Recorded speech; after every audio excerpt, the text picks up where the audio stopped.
I always used to underestimate karma. People would say karma is real and slaps back, and I always just thought it was all a big joke. I believed that not all actions had consequences, and that sometimes, even if you did the worst thing in the universe, you would not get any bad payback. Until it happened to me. I'm currently homeless and living in a motel. I did the most horrible thing ever. I betrayed my husband's trust, or should I say ex-husband, since we're getting a divorce. I not only cheated on him, but I also vanished with my affair partner. Now I am back and my husband no longer wants me back. He has kicked me to the curb. I know you're wondering how I got here, so let me give you my backstory. My name is Sasha, and I am a 29-year-old woman. I am married to Connor, a 29-year-old man. We like in the United States and have 2 kids. Ryan, our eldest, a 9-year-old boy, and our youngest, Felix, a 6-year-old boy. Connor and I have been married for 5 years. Connor and I met and fell in love in the crowded chaos of our high school, where lockers banged and kids chatted like there was no tomorrow. My world bumped into Connor's. Literally LOL. He was the genius everyone knew, acing every class without breaking a sweat. Me? I was just a regular girl with a knack for getting through the day without being bullied. So as time rolled on, me and Connor went from high school to college. When I hit 20, we had our first kid, Ryan, a little ball of happiness. The sleepless nights and diaper changes were tough, but his first steps and laughter made it all worth it. Fast forward 3 years, at 23, we added another member to our team, Felix. Our little family was growing, and our place was filled with the noise of 2 energetic kids. Juggling college and parenting wasn't easy, but we made it work with late-night study sessions and a whole lot of teamwork. Graduating from college wasn't just about getting a piece of paper. It was a big deal for us. It meant we stuck together through the ups and downs, from high school hallways to sleepless baby nights. Looking back, our story was like a quilt stitched with love, growth, and the chaos of raising a family. The challenges of college and the joys of watching our kids grow strengthened our bond. So, when we hit 24, Connor and I decided to tie the knot. Getting married felt like the natural next step in our journey from high school to becoming parents and college. The whole wedding planning thing was a mix of nerves and excitement. We picked a venue, wrote vows, and figured out who to invite, all while trying to keep things true to who we are. Our big day wasn't just about traditions, it was about making it personal, reflecting us as a couple. Surrounded by friends and family, we said our vows. Promising to stick together through thick and thin had a realness to it that went beyond the words we spoke. The ceremony unfolded like a mix of laughter, tears, and memories that led us to that point. Going from a couple to a married duo brought a whole new level of commitment. The rings, the promises, it all felt like a solid foundation for what came next.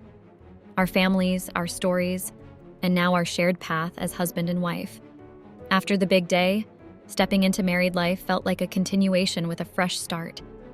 Sharing a last name, figuring out this husband and wife thing, it was all new, but it was us, together. Married life had its bumps, not always a walk in the park. Connor, as you know, is super smart. He aced college, became a surgeon, and raked in a good amount of money. He even had a side hustle that practically ran itself. So financially, we were solid. He covered all the bills and owned the house, a gift from his mom, but only his name was on the deed. The whole house only in Connor's name thing bothered me, but it was a gift, so I had to bite my tongue. Dealing with Connor's mom has been a bit of a roller coaster from the get-go. Even back in high school when we were just dating, she never really warmed up to me. Things took an interesting turn when we decided to tie the knot. She insisted that my name shouldn't be anywhere near the house deed. To make matters more interesting, she had me sign a prenup before marrying Connor. Weird, right? But I didn't let it bother me too much. I loved Connor for who he is, not for his money. So I went ahead and signed the darn thing. Now, when it came to the house, she vehemently stated that if my name went on the deed, the fancy house offer was off the table. So we ended up with only Connor's name on it.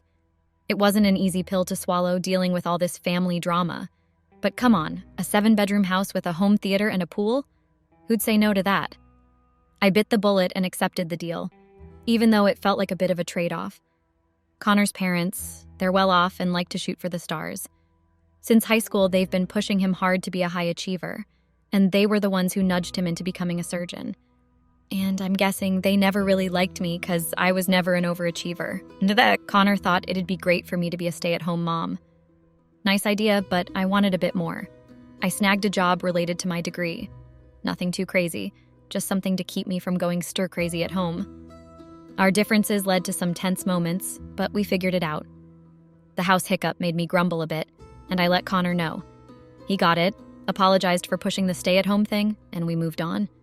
Connor, being a surgeon, was pretty much always tied up with work. But hats off to the guy, he really put in the effort to be there for our kids. And you know what? It worked. Despite his crazy schedule, the kids didn't feel his absence much because he genuinely tried so darn hard. On my side, like I said before I snagged a job, nothing too fancy or stressful, just something to break the monotony of home life. The workplace wasn't a giant corporation, but it wasn't a tiny shack either. It was a good fit. My coworkers were cool, and in no time I became part of the gang. After work, we'd hit a nearby bar for drinks or sometimes grab dinner together. Making these plans needed a bit of coordination, especially with the kids at home. I always made sure there was a babysitter or a relative ready to step in. And if I was running late, I'd shoot them a message, keeping everyone in the loop. Things were going well at home until this guy from work, Scott, started acting a bit off. We both started our jobs together but ended up in different departments. Then, out of the blue, Scott wanted to switch to my department. I didn't get it. His department was good, so why make the move? I wasn't close to him, and asking would feel a bit nosy, so I just let it slide. Surprisingly, HR approved his request, and there he was, now part of my department. This whole thing left me scratching my head. Why the sudden interest? What was his deal? However, I let it go as I felt it didn't concern me. Of course, I was wrong, LOL. Before I go on now, let me tell you, I adore my husband. No doubt about that. But appreciating beauty is something else, right? Scott the guy was a looker, blonde hair, blue eyes, the whole handsome package. He fit the classic stereotype of good looking. Plus, to top it off, he had this posh British accent that we'd sometimes playfully tease him about. I thought Scott and I were just messing around with some light teasing, you know? But then, things got a bit weird. Scott started being way too nice, like extra nice. He'd always grab something for me during his lunch break, and I usually work through mine, making sure it was exactly what I liked. If he went for a drink, bam, he'd bring me a coffee, perfectly how I take it. But that's not all. Scott took it up a notch, doing these little helpful things that kinda caught me off guard. He'd tidy up my desk or make sure my computer was shut down if I forgot and left early. These small gestures were nice, sure, but they got me thinking. Was this just being super friendly? Or was there something more behind it? The line between good intentions and, well, maybe too much attention started to blur, leaving me a bit puzzled about what was really going on with Scott, and to be honest, I liked it. So Scott wasn't just nice, he was like super attentive. Every morning he'd hit me up with compliments. You look beautiful. That earring really pops. That dress suits you so well. That kind of stuff. His compliments became a daily thing, and I gotta admit, they got to me.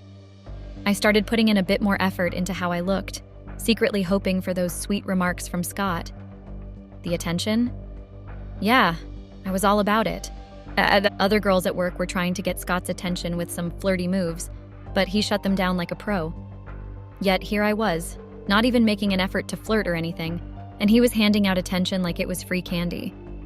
It was a bit surprising, but honestly, I kinda enjoyed being in the spotlight without even trying. Scott's attention made me feel special, and no matter how much I tried to play it cool, I couldn't deny that I was digging it, maybe a bit more than I should have. The dynamic with Scott continued, and truth be told, I didn't take any steps to make him stop. Sure, I could have reported him to HR or something, but I didn't. Why? Well, I was basking in the attention and I genuinely enjoyed it. However, my willingness to let things slide came back to haunt me one day. It was a coworker's birthday, and we opted for a low-key celebration at a bar. I gave my husband a heads up, letting him know I'd be running late due to the celebration, and he was cool with it. And Scott joined us for the outing. As the night unfolded, the drinks flowed, and I must have had a bit too much. In my intoxicated state, I crossed a line with Scott, something I didn't even realize until the next morning. I had gotten so drunk I snuck off the bathroom of the bar with Scott to have sex. So basically, I cheated on my husband with Scott. I was so out of it that I couldn't even drive, and Scott ended up dropping me off at home after our indiscretion in the bar's restroom. He concocted a story, claiming our co-workers elected him to take me home because I was too drunk. My husband bought the story, thanked Scott for being a good guy, and I woke up the next morning with the horrifying realization of what had transpired. Guilt and regret flooded over me as I came to grips with the fact that I had betrayed my husband. I was freaked out, honestly. I couldn't help but wonder if my husband somehow got wind of what went down. And if he did, would he ever be able to forgive me for that colossal screw-up? The guilt and fear were eating at me so bad, I needed a day off from work to deal with the mess involving Scott. I couldn't even face him. How could he? But truth be told, I couldn't entirely blame the guy. We were both wasted. And if I'm being honest, there was a part of me that kinda enjoyed it, which just added a layer of guilt to the whole situation. The next day at work, Scott had the nerve to approach me, and stupidly, I fell for his smooth talk again. He spun this story about how what went down wasn't wrong and it wasn't my fault. Blaming it on both of us being drunk, he then dropped the bomb that he'd love to keep it going. Classic move. He also threw in the line about my husband not measuring up in the bedroom, and against my better judgment, I bought into it. Our bedroom struggles with my husband were real. His crazy schedule, balancing work and dealing with the kids, meant he had little time for me, leaving me unsatisfied. I asked Scott for some time to think, and he reluctantly agreed. But by the end of the day, I made a dumb move. I gave in to Scott's persistence and agreed to have a secret affair. Looking back, I know what I did was really dumb and heartless. If I could go back, I'd undo it, but that's just not how life works. So let me continue. Scott and I got into this secret affair. It felt wild and liberating. I stopped bothering my husband for intimacy because, well, Scott took care of that, and it made me feel happier. This secret thing went on for a few weeks until Scott hit me with a bomb. Out of nowhere, Scott says he's not cool with sharing me and drops the bomb that he wants me to leave my husband. It caught me off guard. He's asking for a divorce. I hesitated, pointing out that was crazy, but Scott wasn't having it.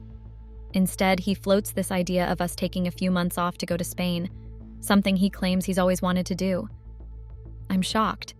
Being the practical one, I ask how we could even afford such a trip. Scott's genius plan? Dip into my husband's money. My husband was rich after all, was he not? However, I immediately explained to Scott why it would be impossible to take the money from my husband. My husband was rich, yes, but we had separate funds. He took care of all the bills, and so we never really had a need for a joint account. So we keep our funds separate. Of course, he buys me stuff, and when I need money, he always gives me, but asking him for a huge amount so I can leave and travel to Spain is just not going to happen. Now, this is where it got even more nuts. Scott suggests we combine our savings for this grand adventure. Logically, it made zero sense, but Scott's had this knack for making the dumbest ideas sound like pure genius. Against my better judgment, I got hooked on this wild dream of a thrilling life with Scott and the promise of Spain. So, like I've said before, it was literally a very dumb idea. Somehow, had this knack for making the most idiotic things sound like the deal of a lifetime, and I fell for it. I decided to cash in on some diamonds my husband had bought me. These gems were no joke, pretty pricey stuff. Selling them brought in a good chunk of money, but we were hungry for more because, Spain isn't exactly cheap.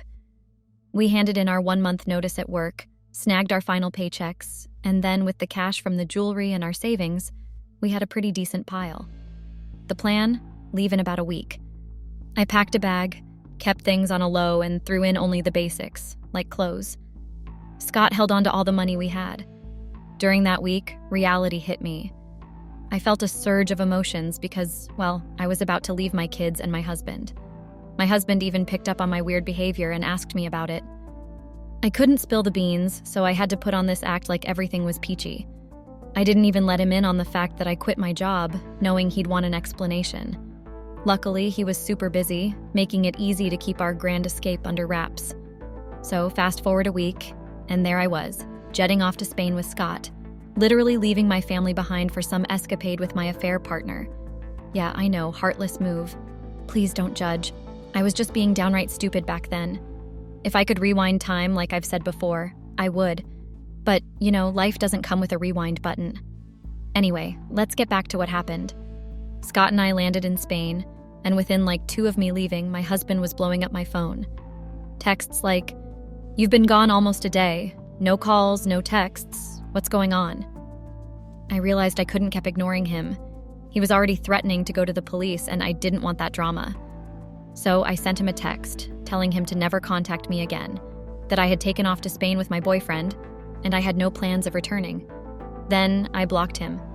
The first few months in Spain were a blast. We explored, had fun, tried all the local dishes, you name it. It was an adventure, and honestly, those initial moments were pretty amazing. Here's the deal.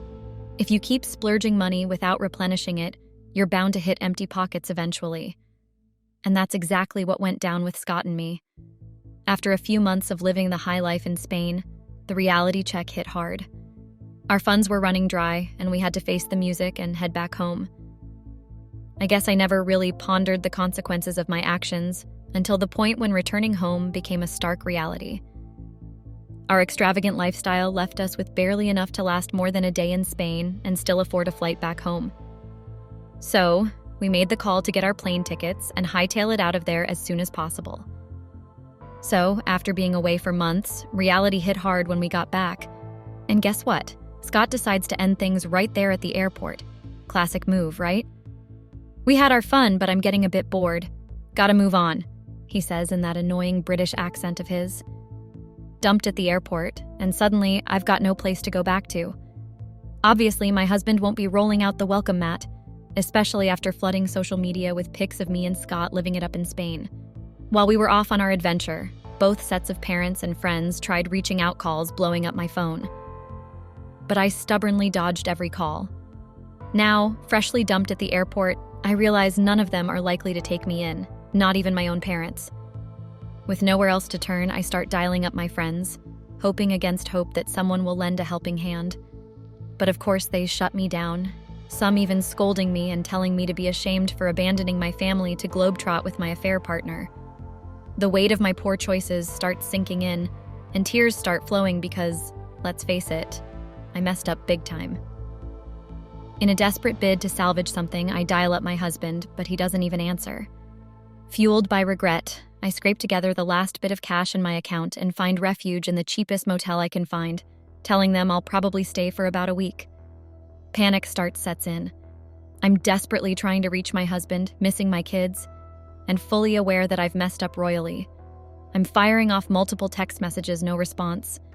It's as if my little fantasy world has crumbled, and the harsh reality is smacking me in the face, exposing the sheer stupidity of my actions. That night was a mess of tears. Trying to get back to some sort of normal, I called up my former coworkers to see if they'd heard the gossip and if there was a chance I could go back to work.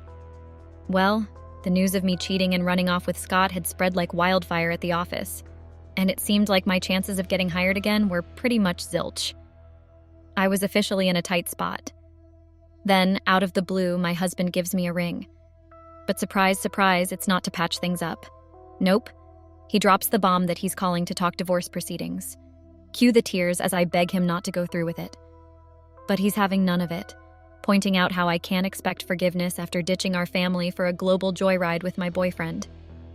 He insists on meeting at a restaurant, promising to text me the address before hanging up. So, there I am at the restaurant, ready to face the music. I try to hug my husband, but he's having none of it, tells me not to touch him. Disappointing, but not unexpected. No kids in tow, and I get it. After what I pulled, they probably don't want to see me. Cutting to the chase, my husband hands me divorce papers. No beating around the bush. He lays it out. Signing these papers is supposedly in my best interest. And here comes the kicker. He's gunning for full custody of the kids, leaving me with supervised visits only. I'm shocked. Why supervised? Why can't I just have normal visits? Does it mean I can't even take the kids out anywhere? He explains that, yep, I need his permission for any outings. After my previous stunt running off with my boyfriend, he's dead set on avoiding a repeat and me running off with the kids this time. He says he's ready to take it to court to keep my visits supervised. Tears and whimpers escape me, but my husband shuts them down without a second thought. He unloads on me like never before, expressing the hurt and heartbreak I've caused. According to him, forgiveness isn't even on the table. He lays it out plain and simple. I should be ashamed, and showing my face here was a mistake. The harsh truth hit me so hard, he pointed out that I abandoned him and the kids, gallivanting around the world with my boyfriend. He told me that if I thought I could just waltz back into their lives, then I'd better think again. He emphasized that they've moved on, and the idea of reconciliation is nothing more than wishful thinking. I was still crying, saying sorry, but my husband wasn't budging. The house was in his name, no two ways about it.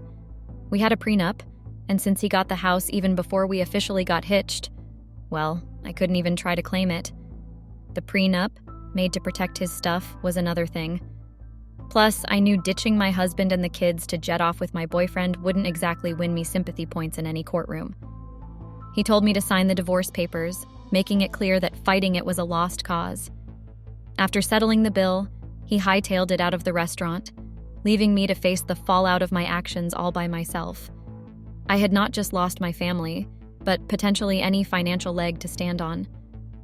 The meeting with my husband happened yesterday, and it has left me holed up in this hotel room, still a wreck of emotions.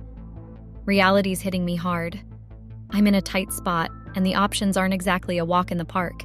It's either reluctantly scribble my name on those divorce papers now, or gear up for a legal brawl that, let's be real, seems like a lost cause. Deep down, I'm well aware that even the slickest lawyer can't magic away the mess I've created. As the weight of it all sinks in, the need to lock down a job is glaringly obvious. The idea of facing life's uncertainties, maybe even hitting the streets, is a daunting prospect. And so I find myself pouring out my story, not just to vent, but hoping someone out there might pick up a lesson from my wild misadventure. Cheating, that seemingly thrilling detour, has turned into a disastrous route for me. So here I am, a living proof of the golden rule. Don't cheat. It's just not worth it. I'm urging others to take this message to heart and steer clear of choices that could wreck relationships and spare them the agony I'm currently wrestling with.